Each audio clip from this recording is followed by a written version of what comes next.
Topic time, where we talk about what you think about. The Orange Lounge with HKO Live. The Orange Lounge, Wednesday nights, 7 to 10 p.m. on Radio Max 105.1 FM with your host, HKO Live. Topic time, where we talk about what you think about. Okay, so welcome to Topic Time. Religion plays a role in the way couples cope with and think about stressful events. If couples use their religious values, they find more compatible ways to talk about and manage stress. They are also more likely to build a stronger and more resilient relationship. Tonight on Topic Time, we are discussing faith and marriage, how shared beliefs can strengthen the marriage bond. Of course, if you have a comment or an opinion to share, just WhatsApp us or text us or send us even a voice note to 024-488-3008. To help in this discussion is Mrs. Viola Nadonko of ICGC Anaji, and hopefully we can get Nana Barnes, the branch manager of Golden Pride Savings and Loan as well. Hello, Nana. Hello. Good. Anyway, it's good to have you. It's been a while. Yes, sir. How has your day been so far? It's been good. Okay. Not so stressful, but it's been good. Good. Means the election will also go well. Yes, it will. Great. Okay, so let's zoom into our discussion then. So when we take a typical marriage, right? Yes. How does faith in a marriage look like? Okay. Good evening once again. I would say, even the Bible says in Hebrews chapter 11, that without faith it is impossible to please God. So having faith in something means you having a total trust, a total belief, and a total commitment to the thing. So if you don't have faith in the marriage, it means your marriage is lacking these things that I have mentioned: trust, belief, commitment. Because when you have faith in somebody, you believe that the person can do whatever that you want for you. So the Bible again said that if we could have faith as small as the mustard seed, we know how the mustard seed is. It means that faith is building you on a trust, a complete trusting. So in the marriage, you need faith in the marriage to make the marriage work. Without it, you realize that you are doing these things by yourself, but it's not working. So I think faith in a good marriage is a foundation of a long-lasting relationship, and it is, like I said earlier, it is characterized by trust, by support, by believing in your partner that they would always be there for you no matter what. It helps you in trusting your partner so well that the trust doesn't, I don't know how to say it, but doesn't on waver. Like the trust is constant. If you have faith, the trust in your partner is constant. There's an advert that says Usiwapoti. So trust no Timhodama. Yeah. Okay. So in other words, no matter what is happening around, the ups and downs, faith in a good marriage will always look like the constant thing that keeps everything else in check, or everything revolves around it. Yes. Consistently. So can the faith then reduce or increase depending on some other condition? The faith can decrease when there is a misunderstanding on an issue. Not just the ordinary misunderstanding, that's the understandings that we have in the relationship. Say, yeah, it is a misunderstanding, not that type of misunderstanding. But then, let me use this word. If a partner cheats, okay, the faith in the marriage particularly dies. Even if it doesn't die, it will go down drastically. And this will affect your marriage. I would say that, saying this, I would further say that cheating can be in so many ways. It could even be that the partner have not seen you cheating, but today they are in your call. Then you go into a hiding, receive the call, you get a text message, and wherever you are, maybe your phone is at the home. You hear that your phone is ringing, and immediately wherever you are, you have to rush and pick your phone, knowing very well that your wife or your husband is there. Your partner might see who is calling. So the partner hasn't seen you cheating, but the actions and the reactions that you are putting up will let the partner know, and then it reduces the faith in the marriage. Like I said, faith comprises of trust, belief, and commitment. So if the person's trust in you declines, it means the faith is automatically declining. But if you are transparent in whatever that you do, I believe that the faith level will be sustained, and there wouldn't be no call for any mistrusting, disbelieving, and all that. So it will depend on the situation at hand. Okay. So just like trust, as you have said, faith is. It might not seem like a significant thing that people will normally look at, but it has the potency to either make or unmake a relationship if we don't take a good look at it or give it much attention as it's supposed to, right? Okay. So then let's go. So why is faith so important in the marriage? Can a marriage really work to its fullest if there is no faith in it? Sure. I mentioned the scripture earlier. The Bible said, without faith, it is impossible to please God. So if the faith in the marriage is not really working, I beg you, the marriage will not work, because faith plays a vital role in the marriage. It provides a foundation of a strong, resilience, and a fulfilling relationship. So if that foundation is shaky or is broken, I believe the marriage will not work. These three things that I mentioned earlier, the trust, the belief, and the commitment, these are the things that hold the marriage, and together they come out as faith. So if the faith is not balancing well, I beg, the marriage won't work. So I feel like, okay, go on. It is very, very important to build faith, maintain it, and make sure that you sustain wherever level you take the faith to. Okay, so if you build the faith to a level, you make sure to sustain it. If you try to decline, or I'll say diminish a part of it, it really becomes a problem in the marriage. So it's all about building, maintaining, and sustaining it. So the faith is very, very, very, very, very important when it comes to marriage. Okay. Miss Pulu, are you here? You have anything to add?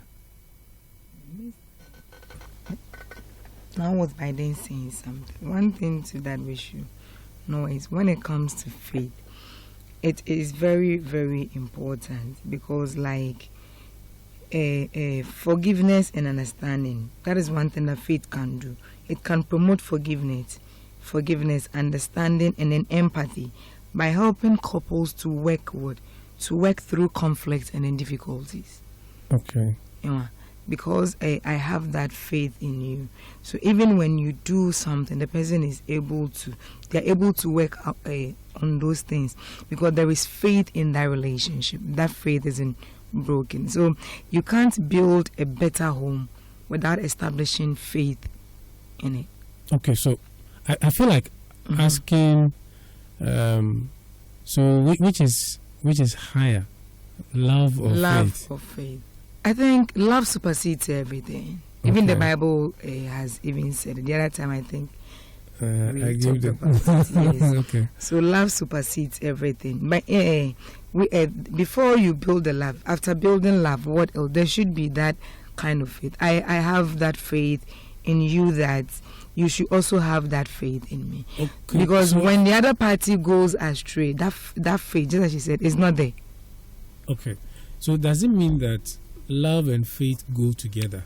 It's good. Let's put it that way. It's go hand in hand. Where love goes, faith has to follow. And they have to run at the same speed. For us to have trust. If Well, I have faith in you, I'm I trying can to trust build you. something. Do they have to run at the same speed? Almost Or the same. one can lead when the other follows? When love leads, certainly faith will be the next to follow.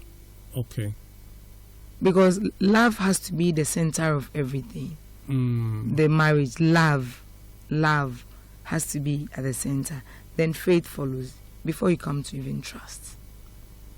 Okay. Wow. And then faith also, it deepens your spiritual a couple's spiritual intimacy. Okay. Right, like by creating deeper spiritual intimacy, allowing couples to connect. They're able to connect to each other. Do you understand? Do you get what I'm trying to say? So they are able to connect. So like, just as she said, she's a Christian, you're a Christian. Our faith comes together. We pray. Spiritually, we become connected. Okay. But let's say if the other party is not, and then you are, spiritually, the connection is not, wouldn't be as stronger as people of the same faith coming together. Okay. I don't know whether you understand. No, I understand. So do you get it? So it's very, very important. That is why you need to consider the kind of a person you want to be with. Ni faith, ni jidie shehimfa. What does he or she believes in? Do you get it? Yeah. So if you are able to factor all these, and then if you are all on the same line, trust me, spiritually, you guys become very, very strong. You build that spiritual intimacy. Okay. All right. So now, Yes, sir. if faith and love are this intertwined, right? Yes. How come it gets which one gets so difficult to handle at some stage in the marriage? Is it the love or the faith or a mix of the two? Because sometimes you can see a really nice couple, right? Then some way, somehow, you don't know, the next moment they tell you there is a certain conflict that they cannot resolve, right? So all of a sudden these people are no more, or this becomes the stumbling block against the next level that they could take the relationship. Okay, so if faith is so important to a relationship, why is it that these days people don't regard it as much as it's supposed to be regarded? Yes, I say. I would say that most of the youngsters coming up don't really know and understand what marriage entails. They go in for the wedding, but they don't plan for the marriage. So they go in and they meet anything, and they are like, no, this thing I can't take it, so I want to walk out. Or even those who have been married for long, you realize that some people have been married for 20 years, 30 years, 25 years. I read a story of a woman who has been married to, I think one of the stars is the celebrities in UK. She's been married to the husband for 35 years, and then she's asking for a divorce. So at a point in her interviews, I heard her say that for the 35 years that they have stayed together, there was this particular thing that the husband kept doing. She tolerated it, and she kept talking about it, but the man kept doing it. So after 35 years, she thinks that she's had enough. Wow. Yes. So she has. That is where the tolerance, the power of tolerance comes in. Mm-hmm. She has tolerated it for a long while, but at a point she thinks that I can't do this anymore. So let's go out separate ways. And coming back to my first point, most of us enter into marriage without knowing what exactly marriage entails. I was listening to one preacher just some few months or weeks ago, and then he said something like, when God told Abraham that he would tilt the land and take care of his family, God didn't mean that Adam should take care of Garden of Eden or take care of the land, weed the land for Eve to eat on it, but rather, since he is married to Eve, he should take Eve like a vulnerable being, because the Bible, we all know that women are vulnerable. So bringing in a woman into your house, you should know that you are bringing another baby. Just like women know that they are bringing babies as men into their house, the men should also know that they are bringing another baby to take care of them. So tilting the land includes you learning very well to know the feelings, how your wife feels, how she takes things, her tolerance level, everything. The man needs to be critical about it. But here is the case: most of us, we enter the marriage because we think that we are aging, or the society is thinking that we are single. So the society is saying we are single, so we should get married.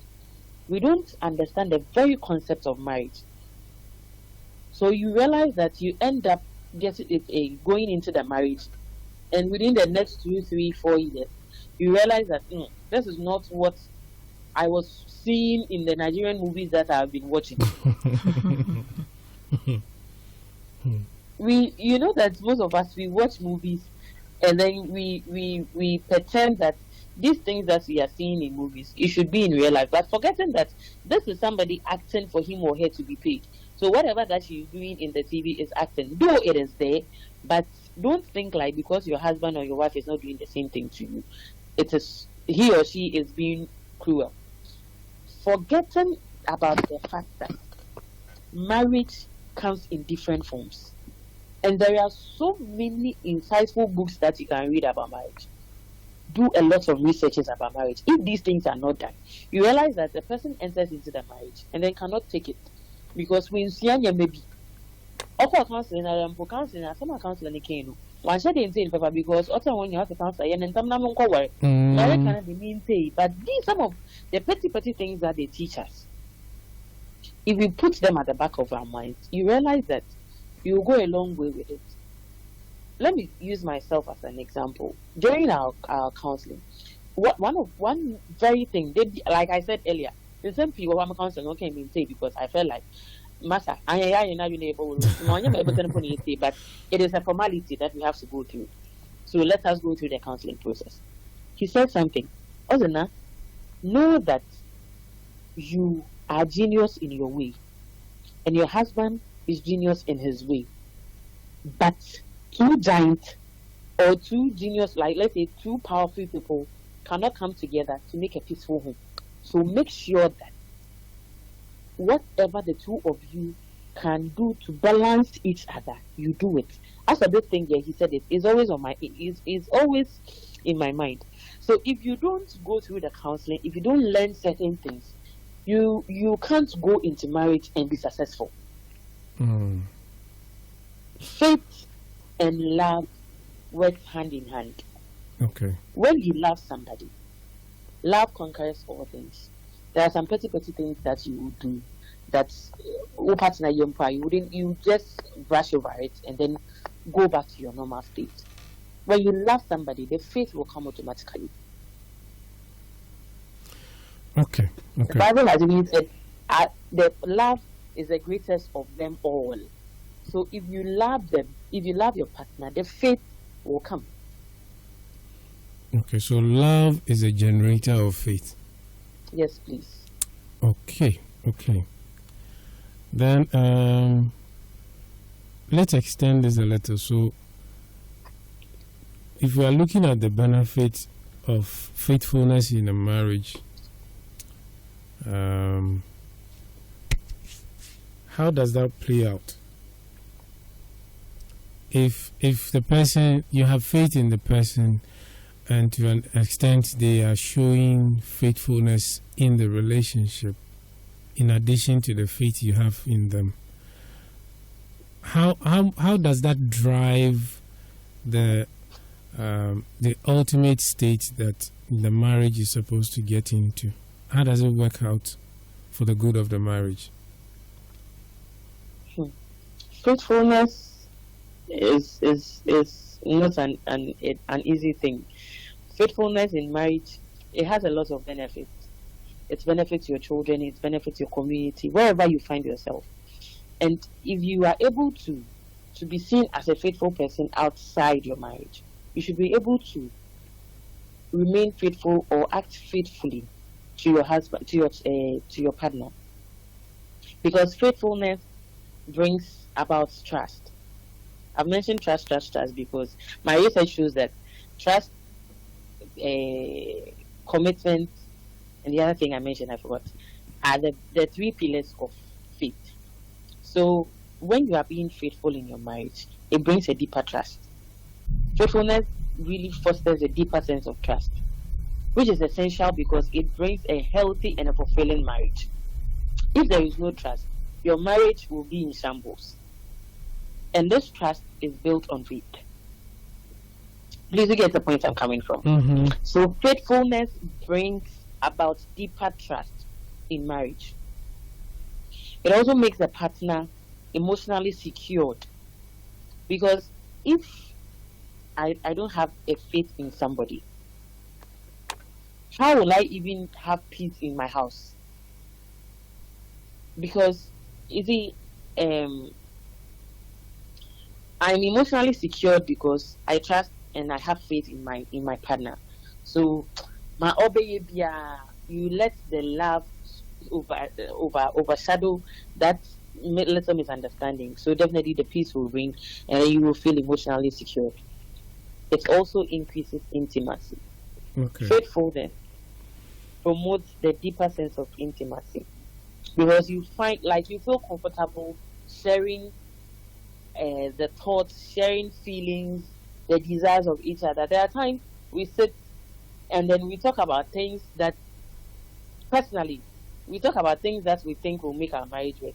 Okay, when we are here, do this, touch here, do that.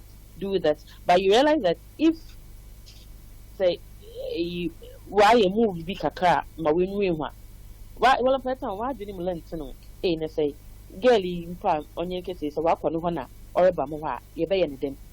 Because if you are a walk, girlie who walk off a yerba. I'm so you me the madia.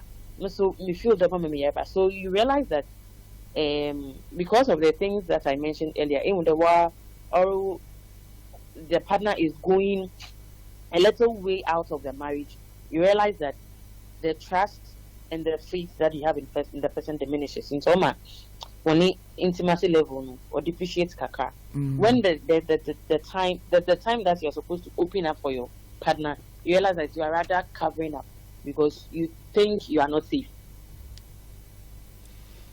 Okay, Miss Philo. Yeah. Okay. One of the benefits of faithfulness is it also reduces anxiety and stress. Why am I saying this?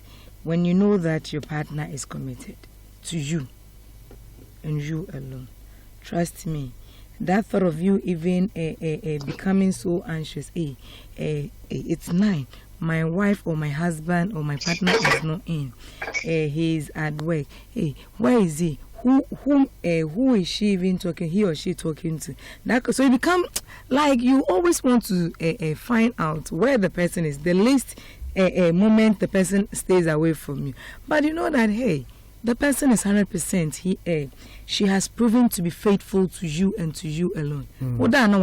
What time the person comes home, you are cool with the person. You don't have any problems in your home. So like you don't even stress yourself up to even think so much that because it's 9 p.m.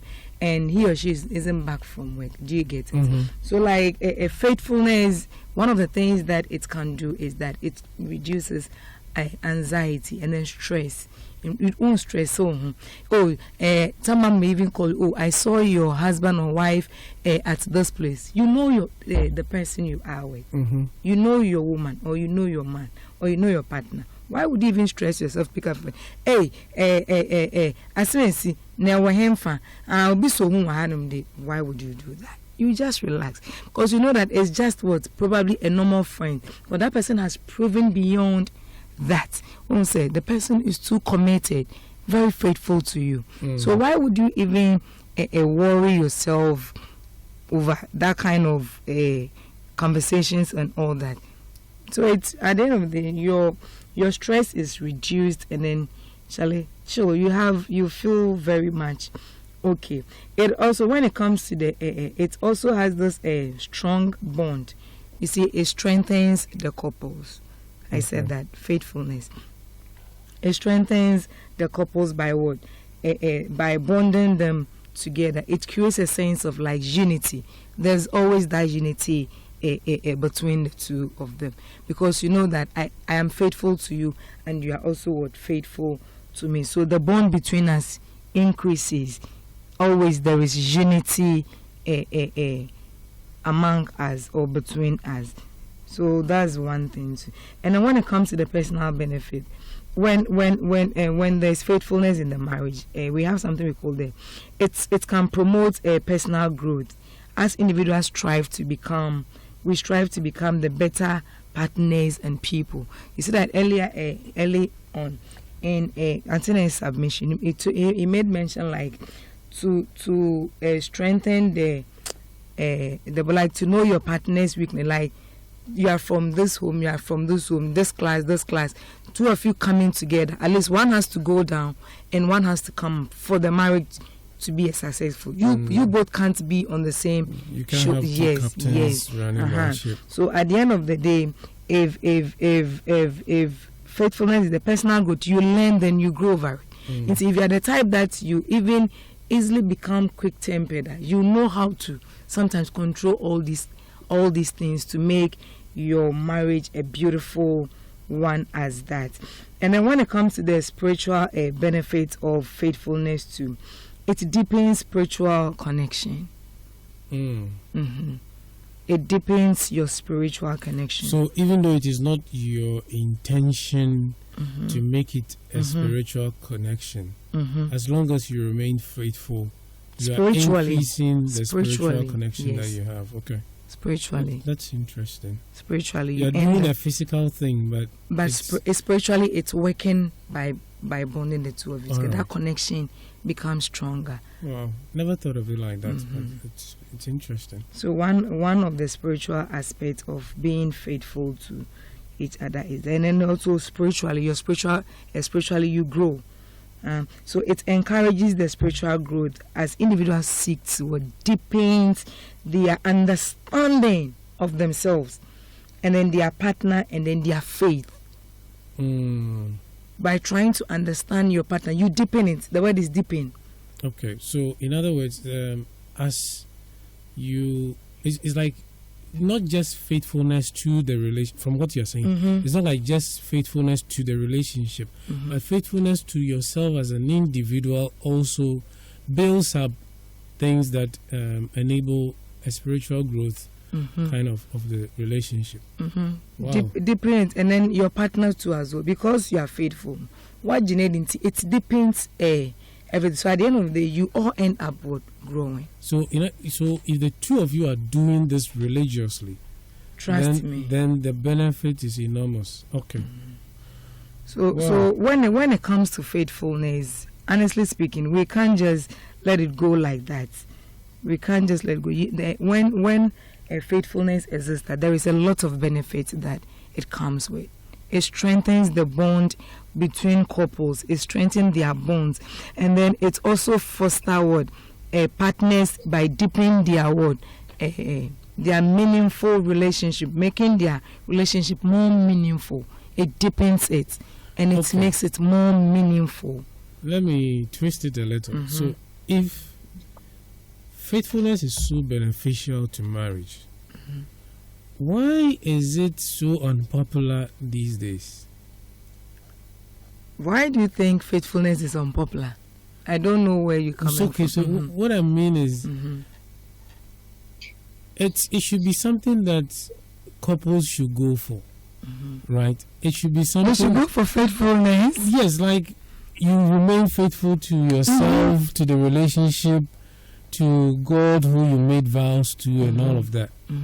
But somehow, people are not very faithful to themselves, to their relationships, to God, to other circles of relationships that they have.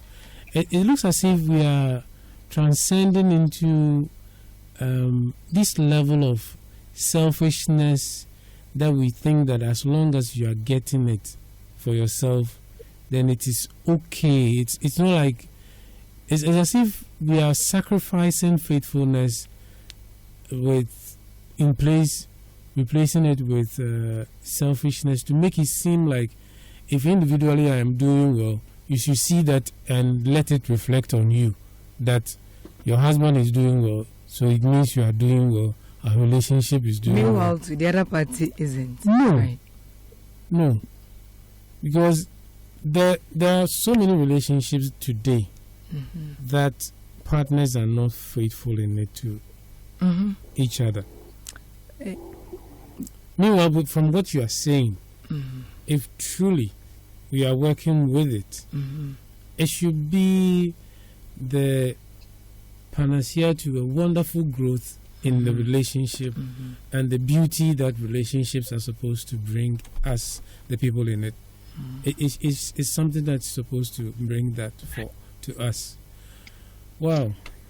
Anyway. Sometimes I may say the fundamental may also be the foundation in which that a marriage was established. And now do you want to say something? He doesn't want to say anything. Oh no, probably he has a contribution. No, he looks sleepy. He's even going to distort our relationship. So I think sometimes the foundation too is another thing. Just as Ms. Now was saying, see that the youth of these days, we go into marriage with a lot of expectations. Sometimes I go because that man is rich. I'm getting married because all my friends are getting married. Do you get it? But if you sit and ask yourself, Nana's favorite, he's getting married because the guy is good in bed. Oh, and I don't mind him. I mean, it's a factor. It's a huge. That one also counts. It's a plus. The reason I say it's a factor is I've been to weddings where sometimes it's as if the bride is there to showcase her breast to the congregation. So they end up sexualizing a solemn ceremony. You know, they call it solemnization of holy matrimony. Right. So it's supposed to be a solemn, holy kind of thing. Yes, but they end up sexualizing the whole thing. And the point, when you get to the point where they say you may kiss the bride, you can imagine the number of people who would troop to the video. If the church doesn't restrict them, it's so marvelous. So marvelous. Anyway, you're listening to Topic Time on the Orange Lounge. We are looking at faith and marriage. Okay? Faith and marriage, and how shared beliefs can strengthen the marriage bond. I have in the studio with me Nana Ehunterhun and Miss Philo, and of course Viola Nadonko is on the line with us. Okay, Viola. Yes, sir. How can Christians marry outside their faith? How does that work out for them?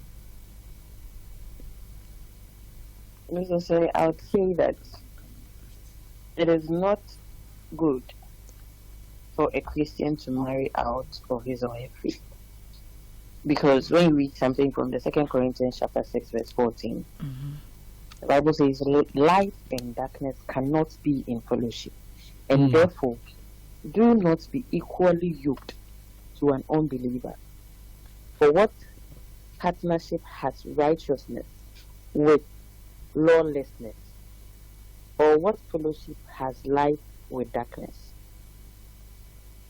And when the Bible talks about light and darkness, we know that if you are a follower of Christ or you are a believer, let me put it in this way, you are a believer, it means that where we are coming from, it means that you are in the light.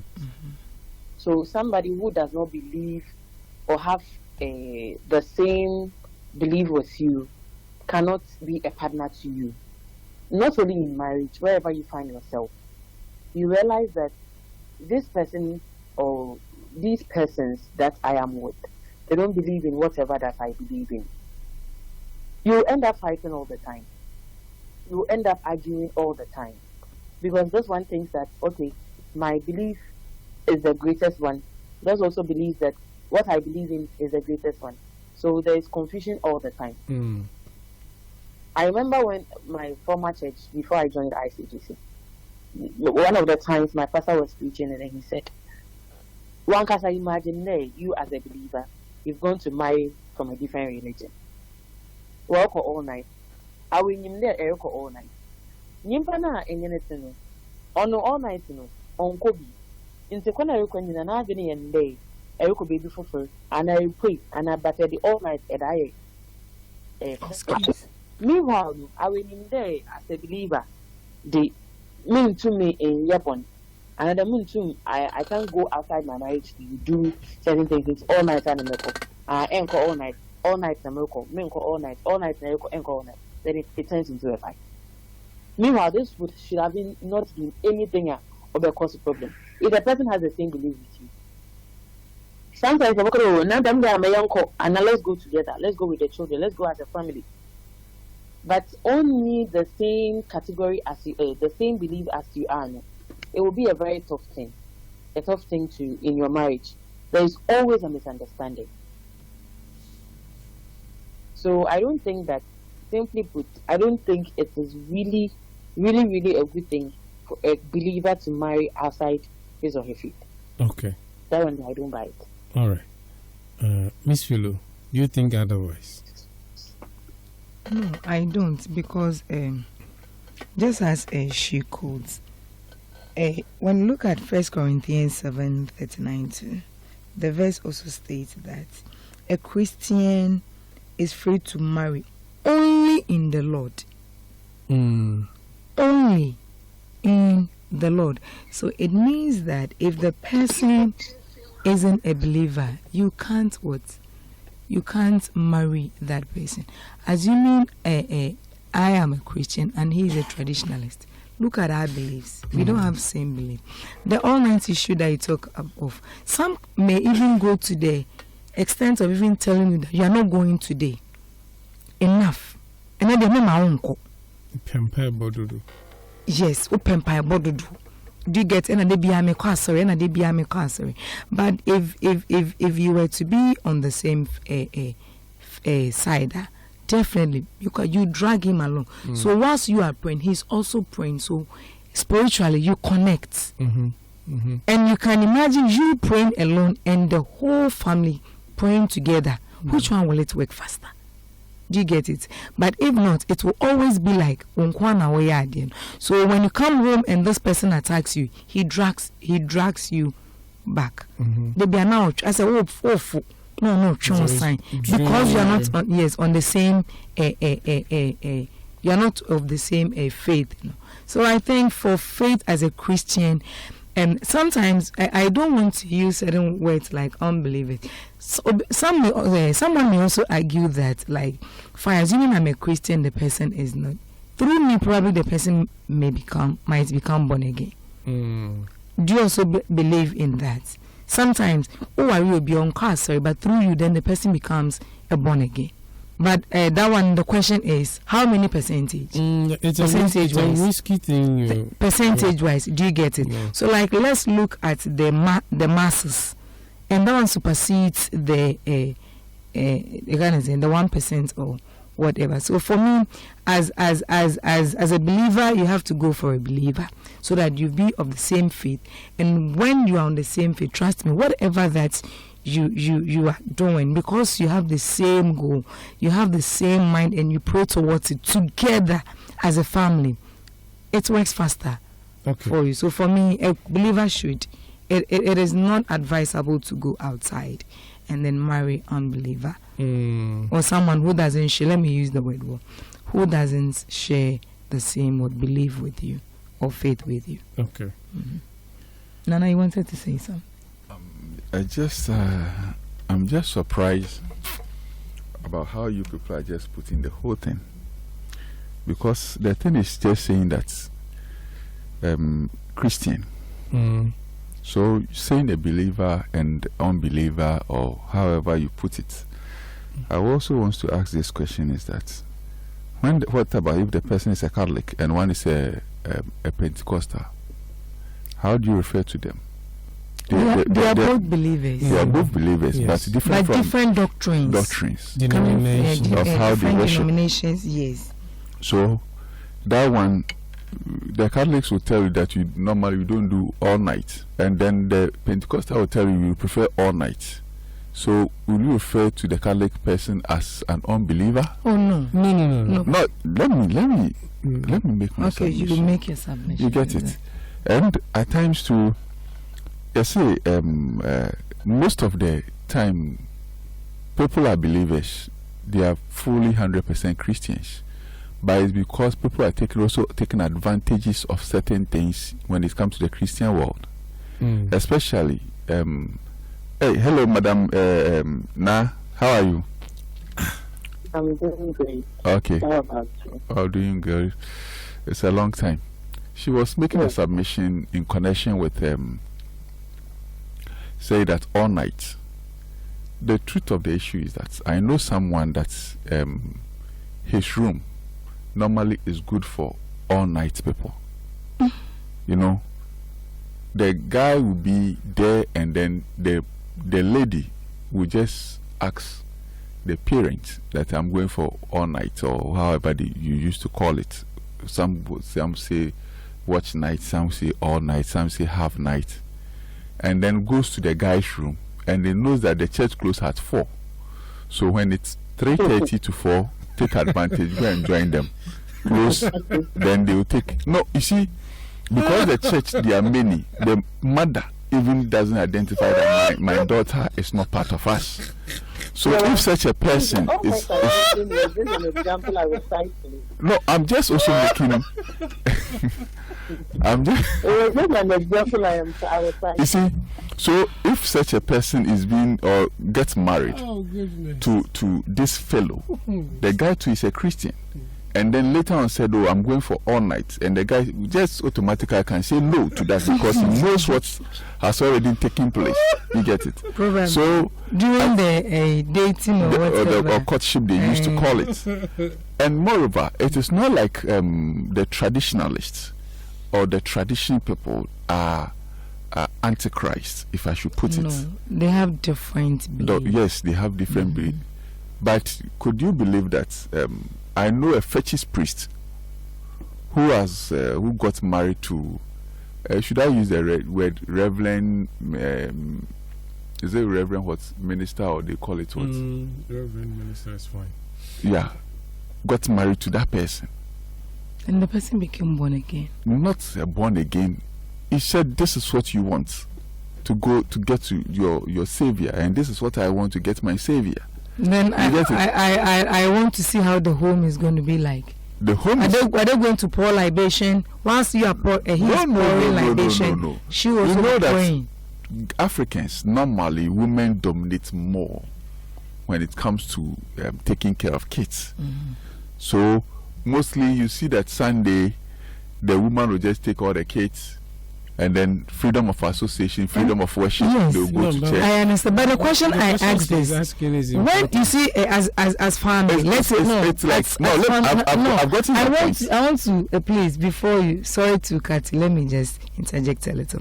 Like Christian home, we wake up, we have our morning devotion. Do you get it? So once the woman and the kids are having theirs, will the man also be pouring libation? So are the kids, now let's look at it. They may grow up, ending up deciding, no, I want to also go and pour libation, or I want to watch daddy. So always I go and I watch my father pour libation. What do you think becomes of them? There's going to be a broken home. Some may go with the woman, in as much as they throw the woman to church. Let me also ask this question. If in the house, and then the mother is MPP and the father is NDC, what happens to the kids? That one is different. No, it's not different. No, it has no connection to those. Please, it has no connection to praying and the pouring of libation. Are you going to answer the question? I'm going to answer the question. The house. We need to move on. Time the house is the house of the Lord, as they may say it. The guy is somebody who said, "Okay, because I want you, your doctrine is what you are going to accept." But it will not stop me. So in the morning, because when you go to his shrine, there's a shrine in the house. No, like the shrine. But he's likely to have a shrine in the house, right? Yes, for they that can do that small one. Then the person will be pouring libation. You equally see Bible over there. Wait, the guy uses a Bible at the shrine. Yes. Wow. Okay. And if you misbehave, all the verses in the Bible, the guy can quote all of them to you. Okay. You see? So could it be that he was once a Christian and decided to? For that one, I don't know the genesis of his lifestyle, but it is part of what he also uses at the shrine. So you're saying he has a Christian shrine? I'm not saying he's having a Christian shrine, but he's having the Bible there. Okay. So at times, when it comes to topics like this, what I'm trying to say, when it comes to topics like this, it differs on personal behavior. Individual difference. You get it? Because when maybe I may be a Christian, I'll come and get married to you because you're a Christian. But inward, you are not a Christian. I'll bring you to my house, or I'll bring you home, thinking that you are coming to perform the duty of a Christian. But before I realize, then you are more than Mary Jata.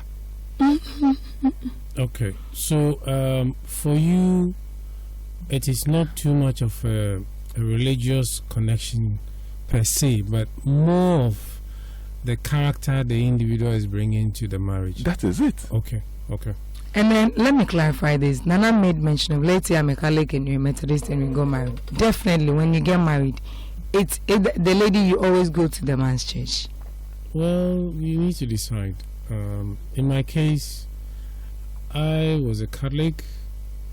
She was a Protestant or charismatic. When we got married, it was difficult for her to join the Catholic Church. So we both stopped our church and joined ICGC. Right, after just a few months of marriage.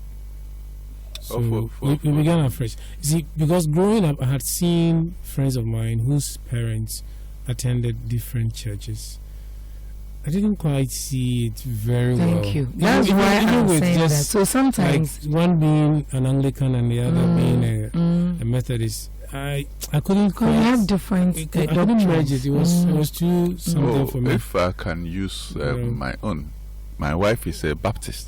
And you are you know my church. No, I'm not a traditionalist. He knows my pastor. You get it.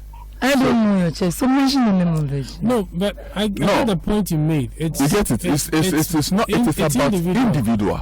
Oh yeah, individual. Well, when it went on Sunday, for example, the kids will say, "Okay, fine. Today we are going to Daddy's church. Daddy, today we send you to your church." There is so much to be gained from being both of you being in the same church with the children. I can't go too much into that, but there's so much to gain out of that particular one. Okay, this question is been more expansive than I thought it would be. Okay, so now let's close it out with you. Okay. Okay. So how do we marry faith and marriage to strengthen the marriage bonds? How do we ensure that the connection between faith and marriage is so strong that the marriage can not be broken or toyed with by anything or anybody? Maybe at least like 3 points out of that, then we will end it with topic time today. Oh, all of a sudden your line has gotten bad. Hello. No, there's this for they are doing this thing in my area. So Okay. this rally or something. Rally at this time. Yes, I don't know what they are doing, but they are starting with the music. So No, Saturday will I come. moved to a different location. Saturday will come. Okay, I'll say love is the first point. We know some of us we believe that love is the greatest of them all. So connecting faith with marriage is all the love bridges these two. Okay. So yes, I think that the strongest thing that you can use to sustain that faith in your marriage is love. Mm. And the second point, trust. Trust. You don't trust. Okay. If you don't trust the person you are with, it will be very difficult for the two of you to move on smoothly without any conflict or something. Okay. And the third one is commitment. Stay committed to your partner, no matter what. Stay committed to your partner. Don't feel like